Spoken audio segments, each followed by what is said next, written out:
Chapter 5. Several years later, the March wind swept through the clearing around the Thorpe cabin. It brought clouds of powdery snow. The twins were home from school for a few days, and they were going on a hunting trip with Pa. Early the first morning, Jimmy and his father were out in the clearing. Charlie felt feverish and had stayed in the cabin. Mr. Thorpe put some cartridges in the magazine of his big rifle. He handed the gun to Jimmy. The rifle was nearly as big as Jimmy, but his arms were strong and he handled it as easily as he would his bow and arrows. He pumped the lever to move a bullet into firing position. "You're nearly 10, my son," said Mr. Thorpe. "Do you remember what I taught you about shooting? I want you to show me." "Sure, Pa." Jimmy felt excited. Many times Mr. Thorpe had shown the twins how to handle a rifle. Several times before, Jimmy had fired it in practice. Surely Pa would let him use it for hunting season. "So you see the big knot on that dead tree?" Jimmy nodded, hiding his excitement. "Suppose that were the shoulder of a deer, what would you do?" Without hesitation, Jimmy raised the rifle to his shoulder. He sighted carefully along the barrel. He took in a little breath, held it. Slowly but firmly, his finger squeezed the trigger. Pow! The rifle kicked up in Jimmy's hand, but the bullet had gone true to its mark. Jimmy wanted to shout, but he was silent as he lowered the gun. His father's expression did not change. "I will waste no more ammunition on you," Mr. Thorpe said. "Remember, always try to know ahead what you're going to do in shooting or anything else. Then you're really ready when the time comes." He started for the cabin. "Will you let me shoot on this trip?" "We shall see." Back in the cabin, Jimmy cleaned the gun carefully. Mrs. Thorpe was busy cooking dinner, and Mr. Thorpe said to her in a low voice, "Jimmy's ready for deer hunting. When I show him anything, he remembers it perfectly. He's very good for such a small boy." Jimmy's heart leaped. He wasn't quite sure what his father had said, but maybe. Mr. Thorpe checked out over his gear for tomorrow's hunting trip, bullets, matches, food, and then he asked, "How's Charlie?" "He's still lying down in the other room," Mrs. Thorpe said. "I don't know what's the matter with him. He still has a fever. I think the school doctor should see him. Mr. Walker is driving to school tomorrow, and I'll send Charlie with him." Mr. Thorpe shook his head. "I can never understand why Charlie is not as strong as Jimmy. They're twins. They have always done exactly the same things. Well, he can't stand the hunting trip if he's sick." Jimmy felt very disappointed that Charlie would not be able to go hunting. He and his twin had never been separated before. It was very early the next morning when Jimmy and his father saddled their horses. The buckskin suit in which Jimmy had traveled to school now served for warm hunting clothes. He had not grown much in the last 4 years. The clothes were still comfortable. The air was still cold, but the wind had died down, and soon the sun peeped through the overcast and sent down a few warming rays. "Bring me good luck this trip," said Jimmy, patting Rip's neck. "I'm just sure Pa will let me use the rifle." Rip followed behind Mr. Thorpe on Tear. They trotted away at a fast pace, and Jimmy was thankful to be out in the open again. If only Charlie were with them. On and on they rode, and as they left the familiar countryside, Jimmy looked for signs of game. Once he saw 3 deer break cover on a distant hillside. He called to his father, but Mr. Thorpe shook his head and went on. Another time, Jimmy was sure he saw through faraway bare trees the awkward shape of a bear. But it was well past noon when Mr. Thorpe called a halt. "We'll make camp here," he said. They had stopped in a grove of trees in a little hollow by a stream, and soon Mr. Thorpe and Jimmy were eating their lunch of bread and dried meat. Finally, Mr. Thorpe said, "There are many deer near here, many places where they come to get water. We will work upstream." He checked his cartridge belt to see what it was, and he picked up his rifle. "Let's start." They walked briskly over a couple of hills. Then Mr. Thorpe held up his hand. They were coming to a break in the trees, and ahead was prairie dotted with clumps of trees along the winding stream, and without making a sound, the man and boy crept forward until they could look out over the countryside. The wind had risen strongly now in the late afternoon, and it blew almost directly in their faces. That's good, thought Jimmy. He knew that any deer up ahead would not be able to scent the human beings. "Pashegski," whispered Mr. Thorpe, using the Sac and Fox word for deer. Jimmy saw it now. A stag was coming through the sparse trees by the water's edge. It was scarcely 100 yards away. Mr. Thorpe raised his rifle. The big stag came into the open, and it stood a moment, antlers upraised, as if looking for danger, and Mr. Thorpe fired. The sharp report echoed and faded away, and then the stag fell. They brought Tear down to the fallen deer. Jimmy held the rein. His father knelt and pulled the stag onto his shoulder, and in one mighty heave he lifted it onto the horse. Jimmy whistled. He never ceased to marvel at his father's strength. "Now we will have meat at the farm," said Mr. Thorpe.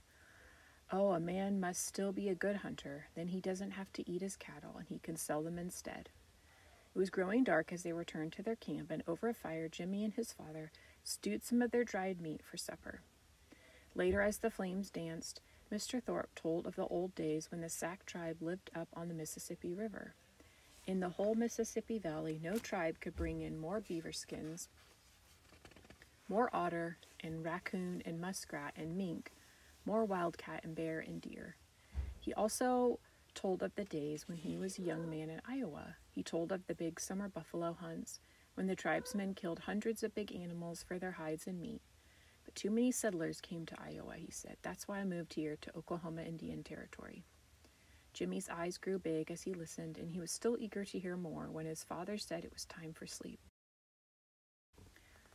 Rolled in his bear skin, Jimmy lay awake for only a few minutes. He hoped that tomorrow he would get to shoot. The next day, however, Mr. Thorpe did all the shooting again. He bagged 2 more deer and a small black bear. Jimmy jogged along all day, watching and hoping, and that night he looked at all the game. Surely they would hunt no more.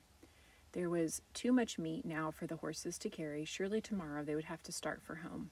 But the next morning, Mr. Thorpe filled his cartridge belt again. They started off. "I know of another good place where many deer come. Keep a sharp lookout, Jimmy." They went still farther upstream before Mr. Thorpe paused. They moved slowly and quietly up a wooded slope. As they peered over the hill, Jimmy could see a bare spot by the stream. The hooves of many deer had worn away the grass. They waited, and 10 minutes passed, a half hour. Jimmy saw the deer first. He nudged his father as he caught a glimpse of movement far back in the woods. A big buck bounded along toward the water. "Get ready, son," Mr. Thorpe whispered. He handed Jimmy the rifle. Jimmy's heart gave a leap. At last! Now that moment was here. He felt very jumpy inside, but his hands were steady. Up went the rifle. "I mustn't miss now," he thought. The deer took a drink, and it lifted its head to look downstream, and in that instant Jimmy sighted a steady squeeze on the trigger, and pow! The explosion rang in Jimmy's ear. The gun flew up in his hands, but the buck crumpled to the ground. Mr. Thorpe looked from the deer to the small eager boar beside him. "He will truly be a great hunter," he muttered to himself. Aloud he said, "You have keen eyes, Wathohuk. You will bring down many more deer." "It made a fine target," Jimmy said modestly. "Well spoken," said Mr. Thorpe. It really had been a difficult target, but he didn't want to spoil his son. He carried Jimmy's buck on his shoulder all the way back to camp, and he dropped it on the ground, and they looked over the game they had to take back home. Jimmy helped his father load 2 deer on Tear and the bear on Rip. "What about the other 2 deer?" he asked. "Give me a hand here," said Mr. Thorpe. He knelt and he shouldered one of the remaining deer, and Jimmy tugged hard, helped load his own buck on his father's other shoulder, and slowly Mr. Thorpe stood up. He staggered a moment, and then he planted his feet firmly. He shifted the 2 deer into positions that would be more comfortable for him to carry. Jimmy gasped aloud at the load at his father's shoulders. It seemed impossible, but Mr. Thorpe smiled. "Here we go," he said, and he set off toward home. Jimmy led Tear. He gave a sharp whistle, and Rip followed. By sunset, they had covered at least 10 miles. Mr. Thorpe never looked to the right or the left. He just walked steadily ahead. Jimmy had all he could do to manage the horses and keep up with his father, but in the crisp air, he could have jogged along all day. They made camp that night among scrub pine on a hill overlooking the stream, and as their campfire leaped up toward the dark sky, Mr. Thorpe said gaily, "In the old days, when a young man shot his first deer, the entire village would gather for a feast. Perhaps we shall ask the neighbors to help eat your fine buck." "I hope Charlie can be there," Jimmy said. He was eager to tell about the hunting trip. The next day they started early, and all through the cold, blustering daylight hours, Mr. Thorpe pushed forward. He stopped only for lunch. It was nearly dark when they reached the clearing and the little cabin among the tall trees. Mrs. Thorpe met them at the door. She wore her best black dress. Nervously, she clutched her shawl about her shoulders. "Charlotte, what's the matter?" asked Mr. Thorpe as he saw her worried face. "It's Charlie. Mr. Walker came back today and told me that 60 children at school have measles. Charlie has pneumonia too. It's bad. We must hurry." "I have to see Charlie," Jimmy cried in alarm. "What about Mary and George?" asked Mr. Thorpe. "They were both at the school now." Mr. Walker said Mary has the measles too, but a light case. George is all right. Charlie is the one I'm worried about. Can we start? Mr. Thorpe and Jimmy hurried the horses to the barn and unloaded the game, and they hitched 2 fresh horses to the wagon. In no time at all, Jimmy and his parents were driving toward the school as fast as the horses could go. "How's Jimmy? Has he been all right?" his mother asked. "There's nothing wrong with him," said Mr. Thorpe. "Then he's lucky. He was exposed like all the other rest before he came home." As the miles went by, Jimmy prayed silently for Charlie. Pneumonia. That sounded bad. When they reached the school, they could see oil lamps flickering in many of the buildings, and Hiram Thorpe drove straight to the house that was used as a hospital. Miss Patrick met them inside the door, and she looked weary and sad. "How's Charlie?" asked Mrs. Thorpe at once. "Is he all right?" Miss Patrick shook her head. There were tears in her tired eyes. "Oh, Mrs. Thorpe, I'm so sorry. He was so sick. We couldn't save him." When did it happen?" Charlotte Thorpe managed to ask. "Just now," Miss Patrick said quietly. "I had my arm around him and I was bathing his face. The doctor was with me. We did all we could." Jimmy could hardly understand what had happened.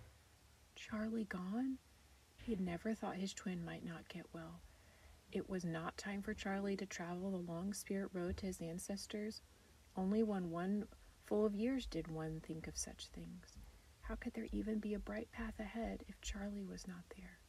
"You better take Jimmy back home," Miss Patrick said. "If he hasn't got the measles yet, I think he'll escape."